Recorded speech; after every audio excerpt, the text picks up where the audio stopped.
agenda for today. We will be covering the introduction of the privacy. I already explained the data privacy principles, the key requirement, the brief, what has changed in the executive or implementing orders, and we will be talking about the opportunities and challenges in the privacy domain, right? That is for the organizations and the startups. So without any delay, I'll start with my introduction to PDPL. We will be looking at what is privacy and why we need it, and what are the drivers for the privacy, and why we actually need a law. So what is privacy? Anyone? Right. So if I have to simplify it, it's just right to be left alone or free from interference or any intrusion. Correct? And that's obviously common for all. That also includes a lot of protection. But even if you are protected, privacy is something which is kind of a bit intangible, right? So if it is revealed, your name is revealed or your phone number is revealed, anybody can call you, can harass you, right? So it's not just the loss of your confidentiality, it is also your personal space which is at risk. So, and I could see all of you have just put your cameras off. And obviously, if given a chance, or if I am an attendee, I would have done the same thing. And I really appreciate your concern about your privacy. But unlike one of my friend, Tom, who is not so conscious. So he is really outgoing and he's really outgoing and shares a lot of data. We'll see what happens next. So before the digital age came in, how we used to protect our privacy? We used to have everything, most of the things into a tangible form. The ID cards, we used to lock them up. We used to, any reports, we used to safely lock them into the drawer, right? So I've just put one graffiti. I'm sure you would like it. But what is happening? Why privacy is so prominent these days? Only because all of our identification is no more into physical format. It is spread across different platforms into digital format. And the gateway to that is our smartphones, our smart devices, the tabs we are using, or the desktops or the laptops we are using. We are browsing day in, day out, right? That is capturing our data. And that's where it is all over the place. And that's where the privacy becomes so prominent that across the globe, we see a lot of privacy laws coming in. KSA also joining the brigade, and especially the KSA, why they want to do it is first to give the level playing field to the organizations who are coming into investing into Saudi Arabia, and also making sure that there is a protection from the government side. We'll see further how it goes. And before that, just a few illustration. So now, why privacy? We already spoke about it. So my friend, I have already explained, Tom is very outgoing. Whenever he goes out, he will post some LinkedIn post, he will post something on Facebook, he liked something, he checked into a specific place, he visited a place, he had a nice click with his partner, right?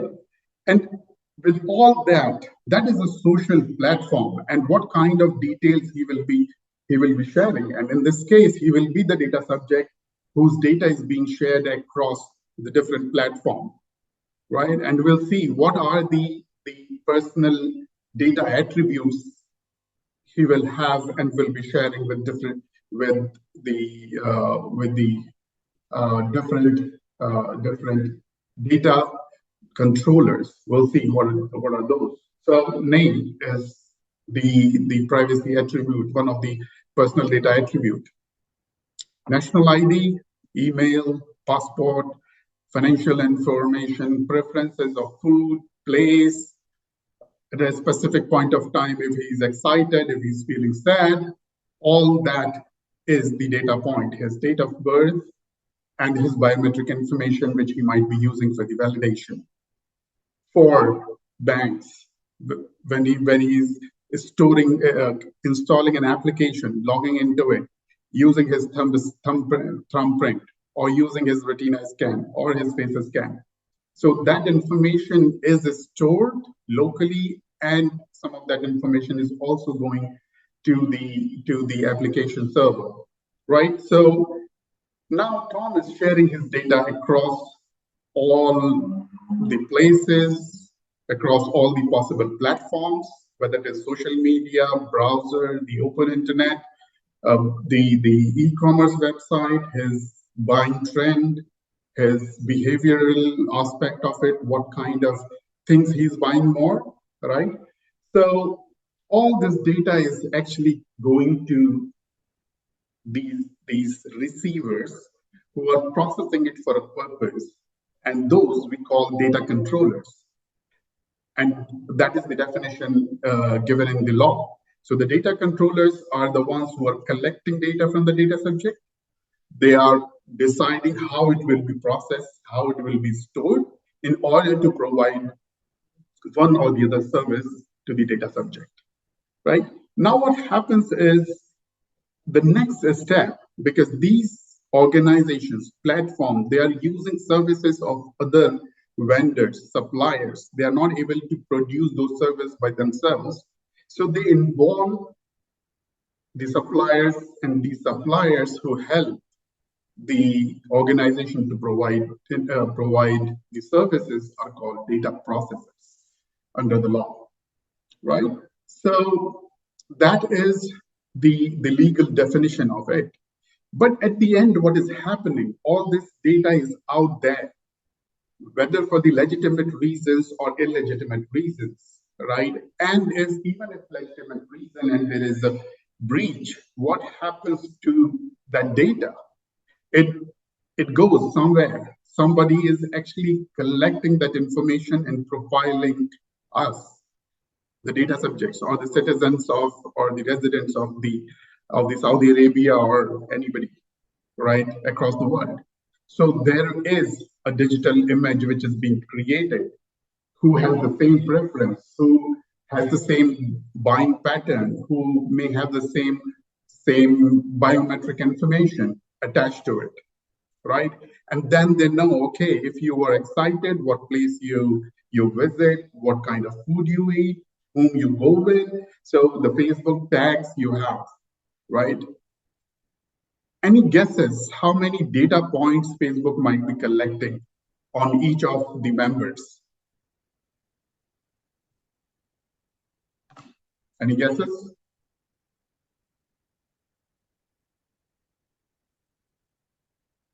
Those can be about your direct personal attributes or a derived personal attributes, right? After correlating of all these data points. So Facebook at one point of time used to collect more than 5,000 personal data points. That includes your sensitive personal data as well, right?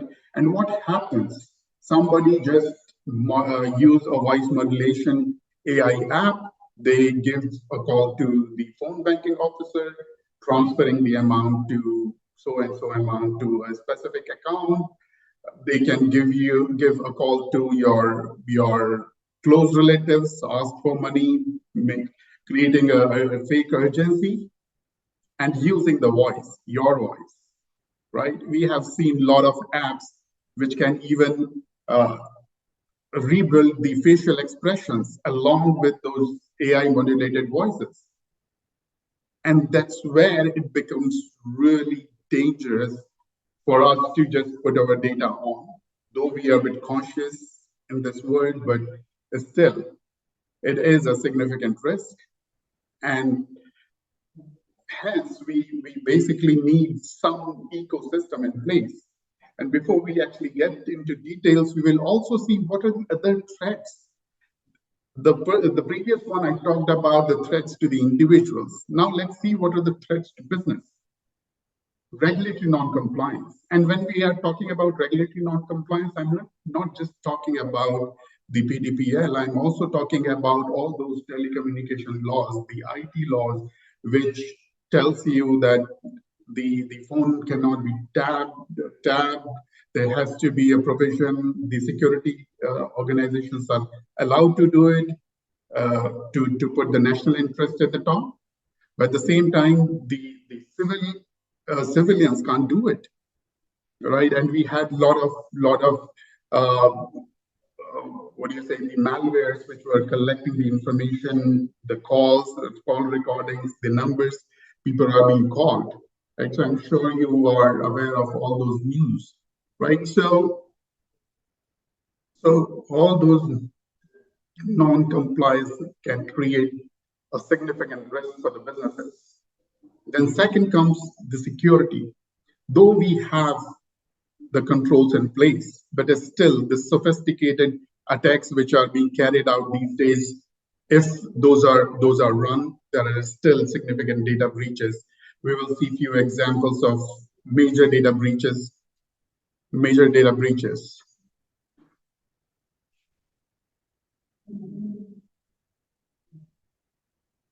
Everyone is able to hear me?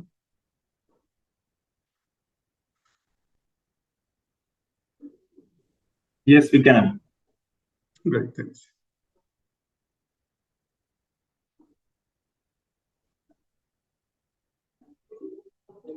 So going ahead, I was looking at the chat. So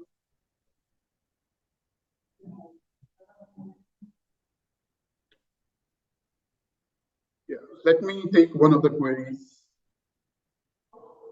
Yeah, one of the queries is about the data processors and data controllers.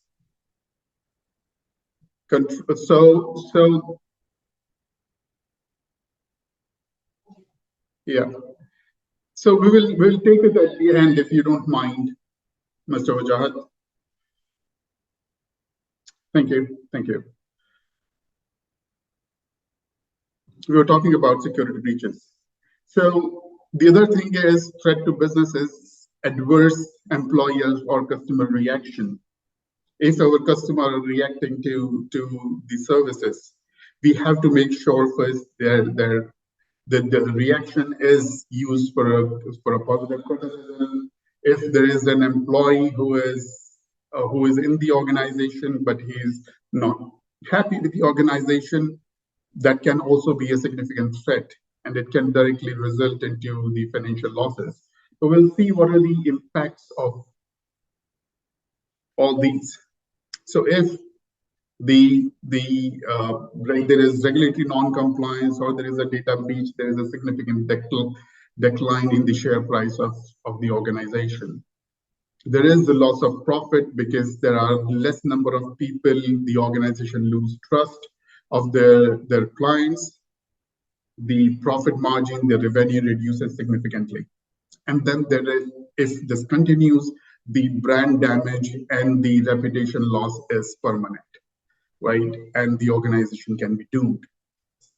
We will also see what are the major data privacy breaches and which actually compromised for example, the personal data of people and sensitive personal data of people, right? So I have listed down some of the organizations, the time of, or at least the month and year of the breach, and the people got affected. And these are major companies of the world.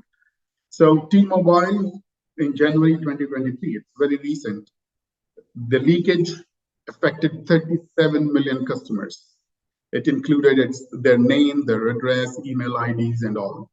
Uber, it affected 57 million customers in September 2022. It was a major attack. They actually were able to compromise the two-factor authentication of Uber. And we feel that two-factor authentication is really safe. Then Microsoft, again, Microsoft got affected. There was a breach. and the almost 65,000 companies and globally got affected, and that was related to the Office 365 breach. Crypto.com, again, the 500 accounts were accessed, and they were able to take out the cryptocurrency, which was primarily the Bitcoin and Ethereum. Total losses, $31 million. Again, there was a previous instance where Office 365 got compromised in January 2021, and approximately 30,000 US companies and 60,000 companies worldwide got affected. So these are the major threats, right? So we talked about the threats to the individual, we talked about the threats to the businesses. Now we'll look at some of the drivers on the positive side for the privacy, some of the drivers for the privacy. So changes to customer and employee attitudes, because most of the customer want all the services online, the subscription, the filling up the form, the registrations, right? All is there. So all the CRM part, customer relationship management part, is going online. Whereas employees also, because after COVID, a lot of customers, lots of employees, they prefer to work remotely. So that is the attitude change, especially post-COVID. Then how the business is being conducted.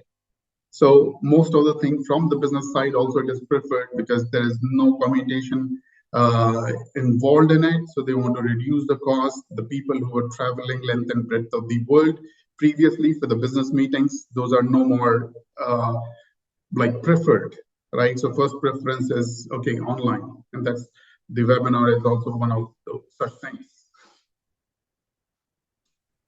Then the digital identity and rapid technology change.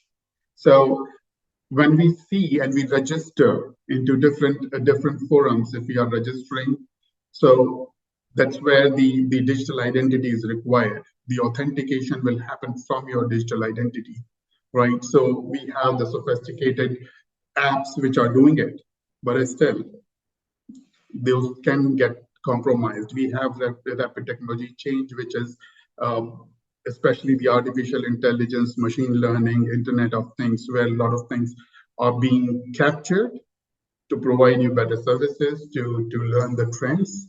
But at the same time, that also requires a lot of effort and regulation to regulate the use of it. The external threats and the evolving threat landscape, especially with the war between Russia and Ukraine, right? You might have heard about it. There are a lot of attacks which were conducted from Russia on internet, not just on the field, and from Ukraine to all the information, the defense information. They hacked one of their very senior defense official, right? So that is the kind of landscape is changing for the external threats. And then obviously regulatory compliance are the drivers, especially the central banks, which are, SAMA is pushing for it. Then you have SEDAIA, then we have NDMO. So one or the other way, there are a lot of compliance coming in and out around it, right? So we have seen about it, the threats for the individual, threat about the business, and the drivers for the privacy. Now, what do you think? I mean, what is required to create an ecosystem that can protect the personal data of all individuals and enable the business growth, right? That's where we actually need something which is holistic, which binds everyone within a country to follow the best practices, make sure the data is protected and is regulated and is not shared without the consent, right? So that's where the PDPL came in, and we know about the timelines of it, right? So first it came actually into 24th of September 2021. That was the original law. And then they suspended it. They came up with the revised law. There were minor changes. It was more relaxed because previously they strictly declined to share the data with the outside Saudi Arabia. And so this revised PDPL law came in 27th of March 2023. And then they published on 7th of September, they published the revised implementing regulations. It was there in draft for long. And from 14th of September, it is in force. They have given 1 year from when the enforcement will begin. So it will officially begin from 14th of September 2024. So that's the timeline of the PDPL, and you know Sadaya has published it. So now if we look at the scope of PDPL, on what kind of data it applies to. So personal data and sensitive personal data. So that's the primary things. And I will also explain personal and sensitive personal data.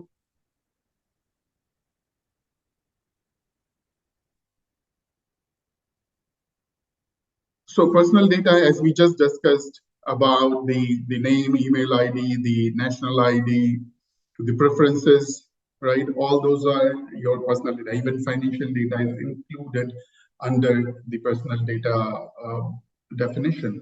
The sensitive personal data is basically about the more personal data, which is basically the fingerprint scans, the retina scans, the facial expression, any biometric information, but not the photographs or recording. So if there is a simple recording which is more about extracting the biometric information from your face, if it is just a normal recording, if it is enabled with the technology, then it will be considered sensitive personal data. If it is a normal videography, it will not be considered as sensitive personal data. So PDPL applies to that. To whom it applies? So all the eligible entities includes businesses, government agencies, non-profit organization, or any legal entity. So it can be one person organization, some specific group, which is more of a social group or social setup that will fall into the purview of this law. In general, it applies to all public and private organizations. Let me just check the chat before we move on to the next section.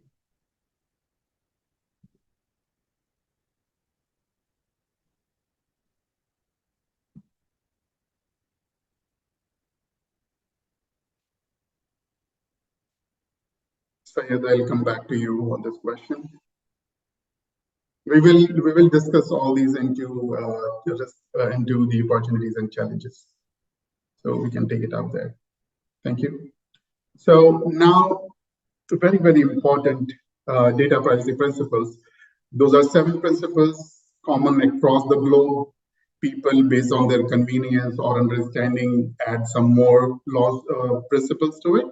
But basically, even in GDPR, it is just 7 of them.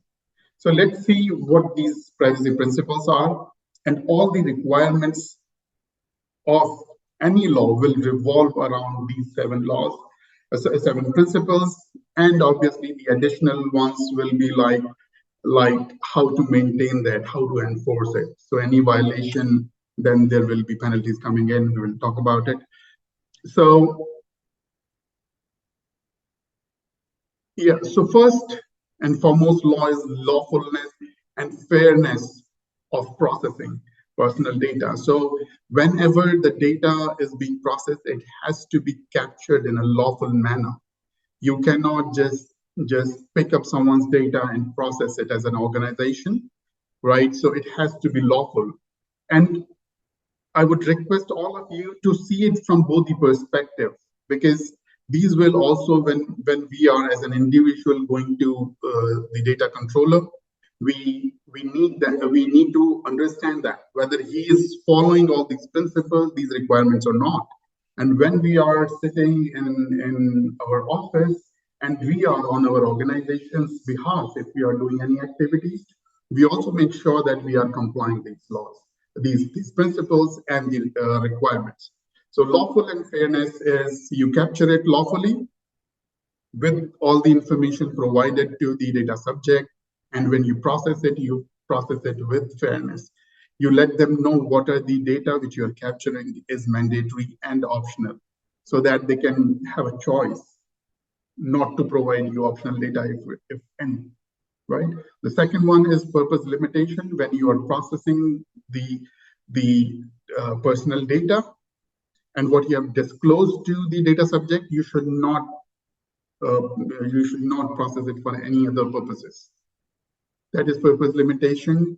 The data minimization principle talks about you collect only the data which is required to provide that specific service, right? If you capture a lot more data, one, it has to be mentioned to the data subject that it is optional. Second, you are taking that risk to have the data.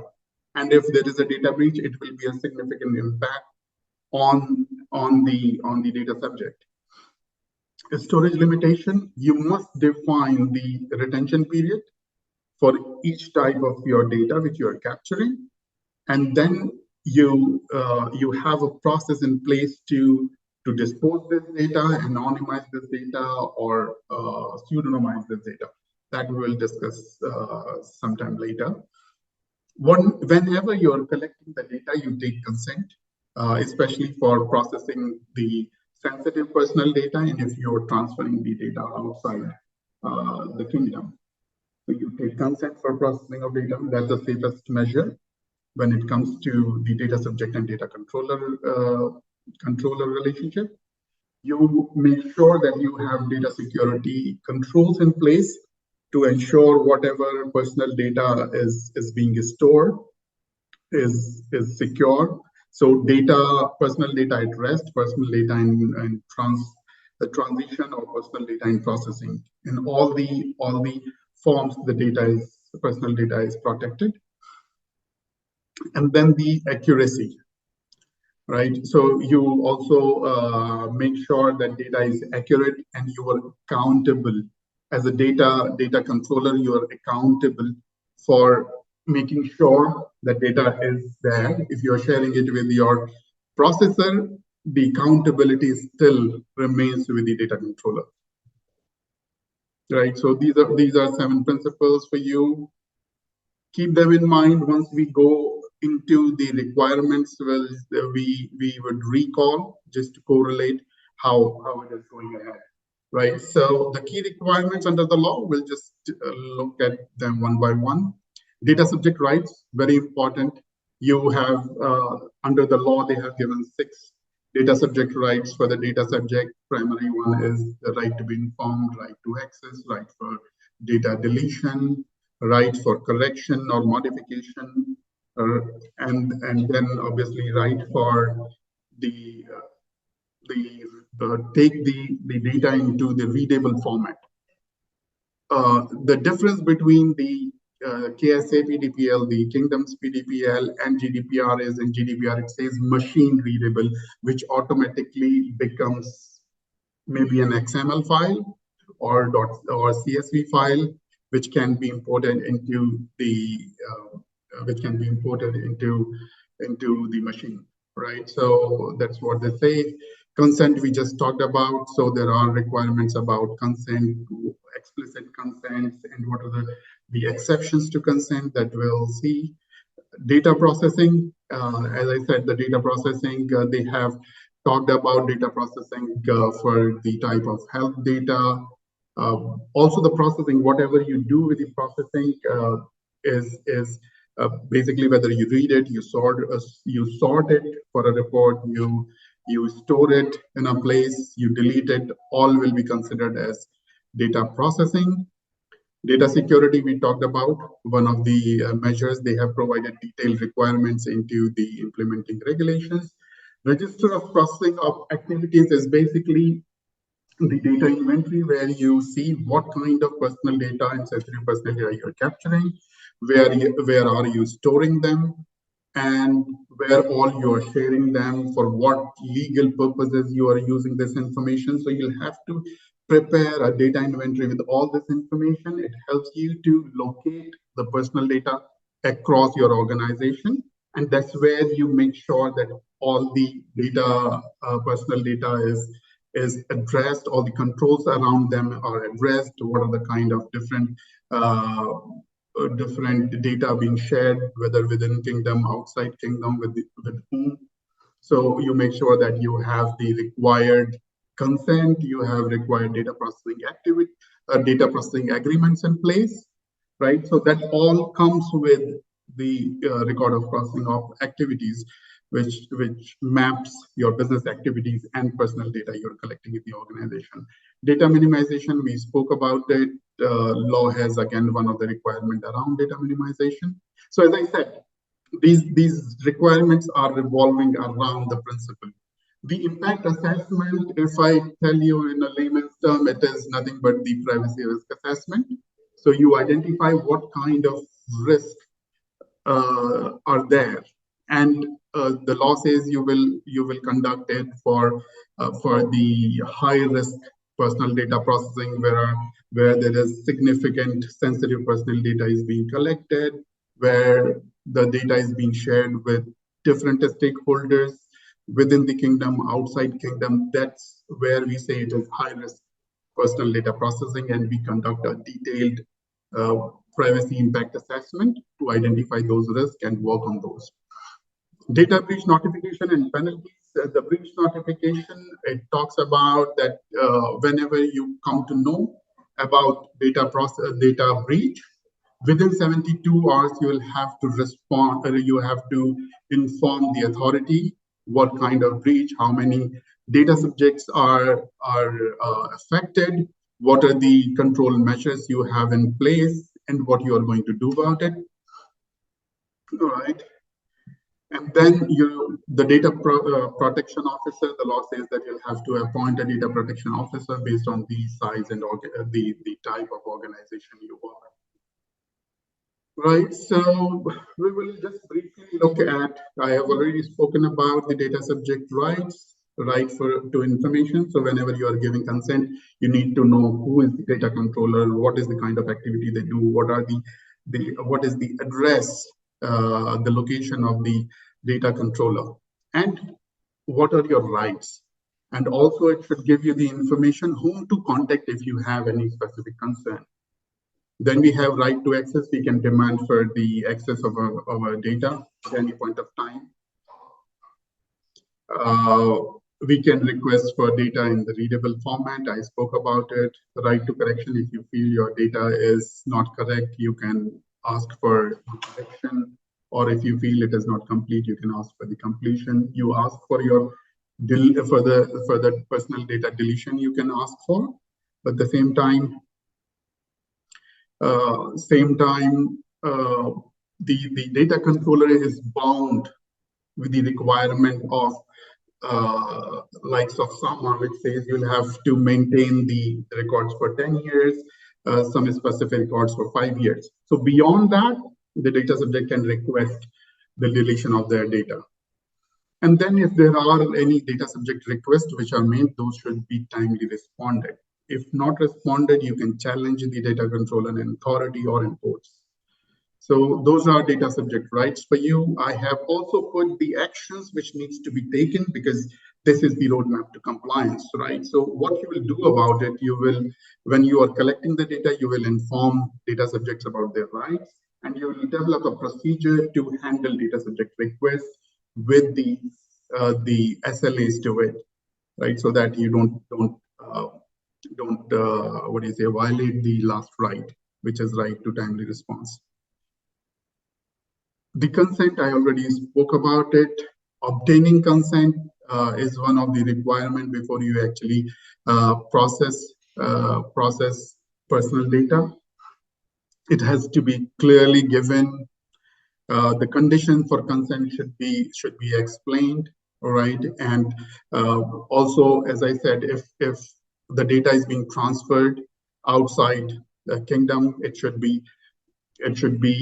consent should be provided, right? Condition for consent is if, for example, if somebody is not in his complete senses, there has to be a guardian, legal guardian, providing the consent for the minor or for the person who is not capable of consenting for it. Explicit consent is basically you have to take an action from the data subject in order to say that consent is given. In many of the time you might have seen the consent comes in with the check boxes ticked from your side. So you just have to say okay and halas, you accept to everything, right? So explicit consent is that you deliberately check every box. So the data controller has to give that option if it is an online registration. If it is offline, there has to be check boxes for each of type of consent, and the data subject has to tick by themselves. It should not be pre-ticked. So they have to tick it and then sign off saying, I am giving my consent explicitly, right? So implicit consent can't be considered. If I give my visiting card, does not mean somebody will just keep on calling me all the time, right? That is implied consent, right? So that is a business contact, not a tool for harassing me, right? I'm sharing my personal phone or the business phone, but still I don't want to be harassed, right? So that's where the explicit consent comes into the play. There are some exceptions. If it is, I'll just talk about one, which is specifically for the vital interest of the data subject. If it is, the processing is for the vital interest of the data subject, in that case, there is an exception. If it is for legitimate purposes, we'll talk about it. There is an exception to it. What is the action to be taken? Obtain consent before capturing and processing personal and sensitive personal data of the individual. Anyway, as per the law and right to be informed, you'll have to inform them about what you are going to do with their data, right? So, and you take an acknowledgement.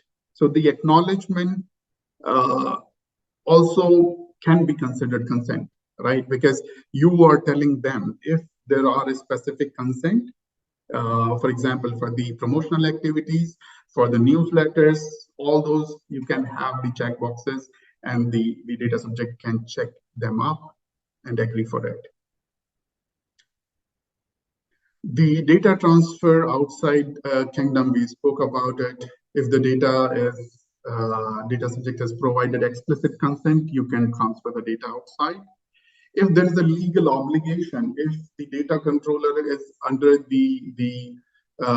under some jurisdiction, if they are under some legal case, if there are claims, the data can be transferred outside the kingdom to protect the interests of the data controller.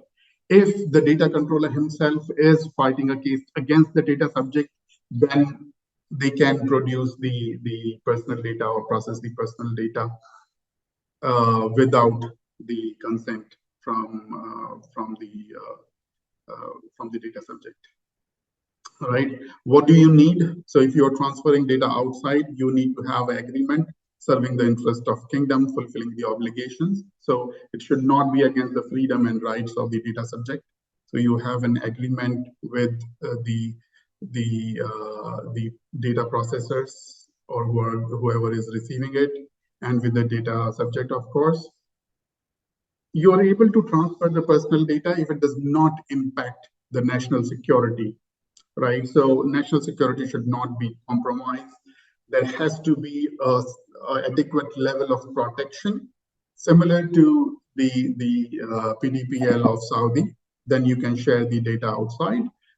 If there is extreme necessity to preserve the life of the data subject, right, or any other vital interest, you can transfer it outside the kingdom. What is the action to be taken?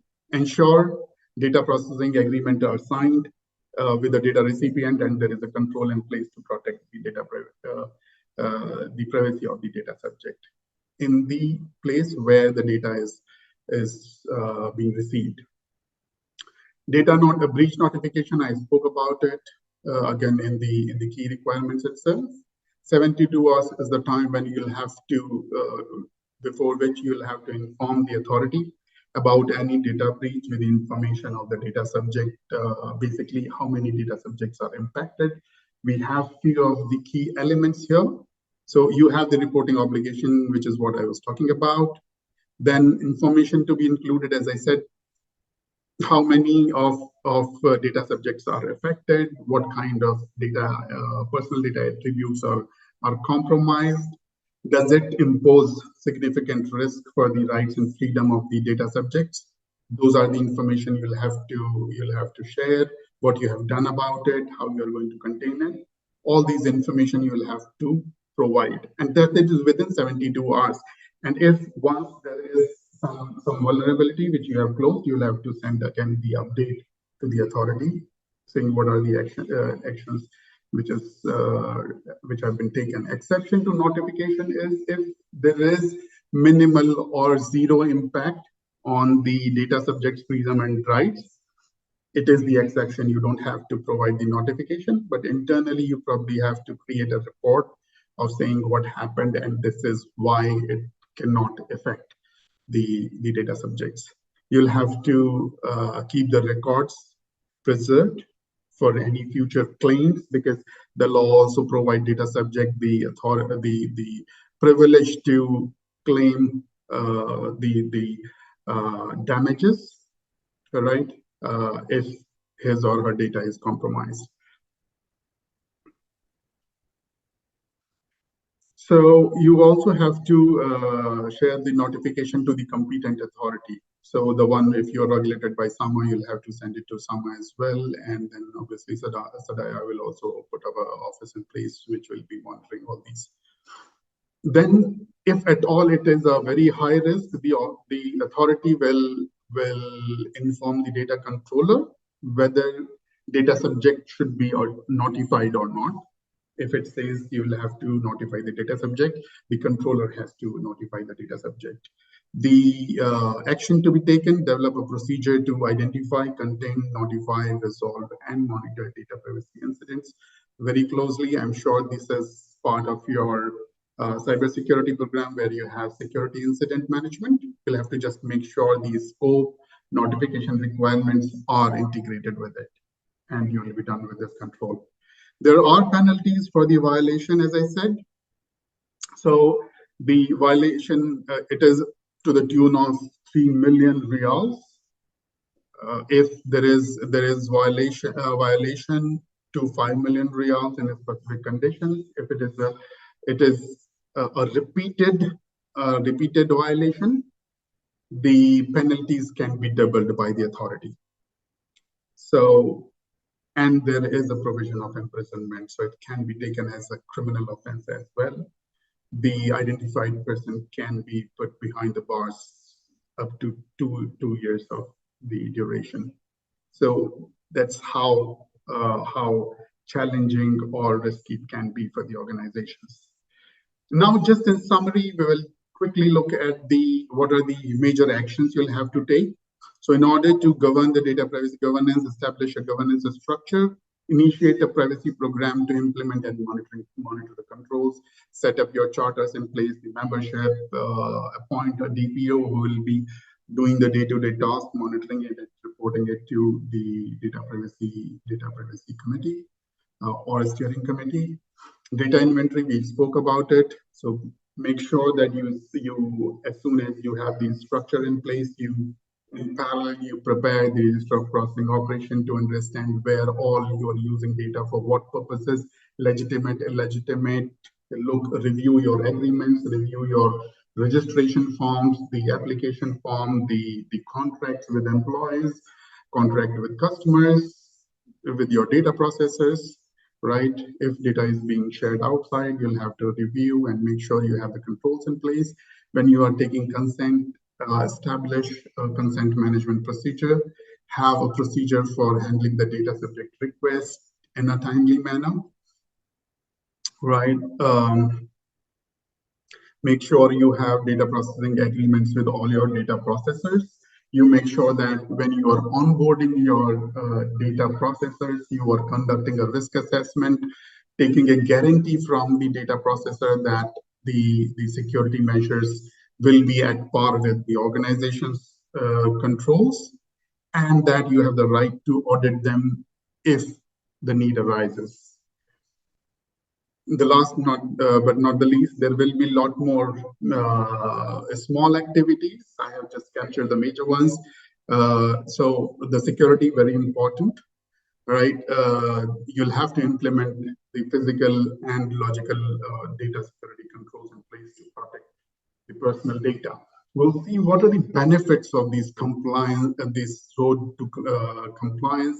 One is, first, you know what personal data you have. If you have a data management team or data business analytics team, they can actually identify in a more meaningful manner. They can correlate all these personal data and provide a better service, improve services to their client. There will be innovation in place. You have it in place, then you make sure that all the practices, data privacy practices, are ethical. Whatever data is being processed is ethically processed, not and keeping your trust with with your clients, with your employees, right? If you get yourself certified, the certification is ISO 27701, which is ISO 27001 family certificate.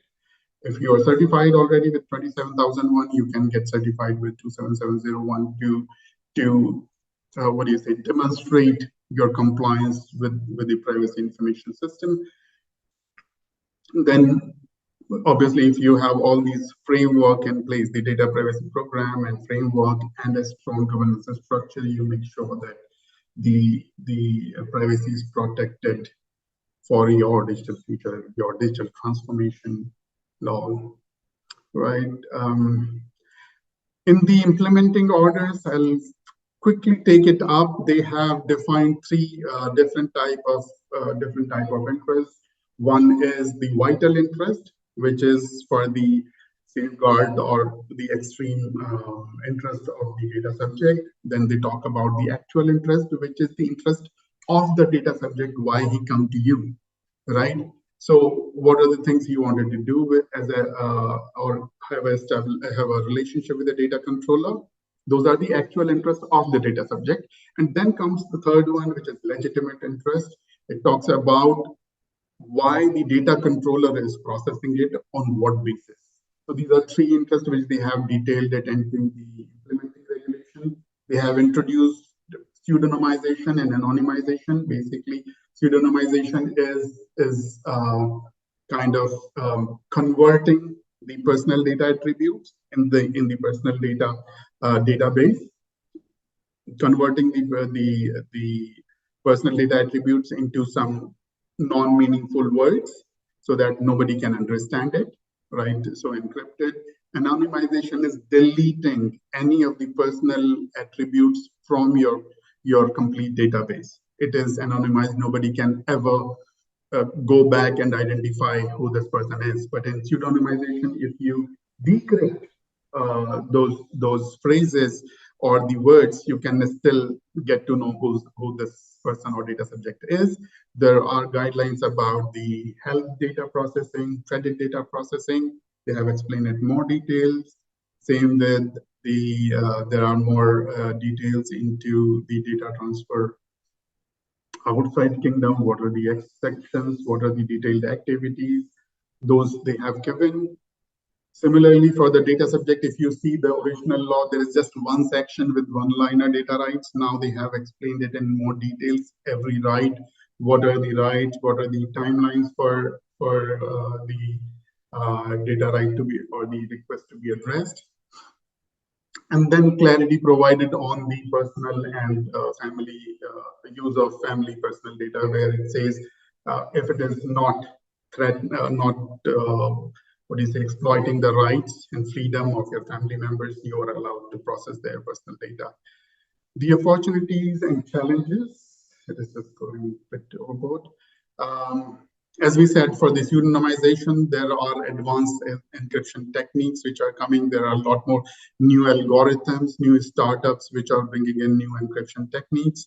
So these are the opportunities for the tech companies. Similarly, for the artificial intelligence and machine learning, there is a lot of research which is going on the federated data learning, especially on the personal behavior. And there are a lot of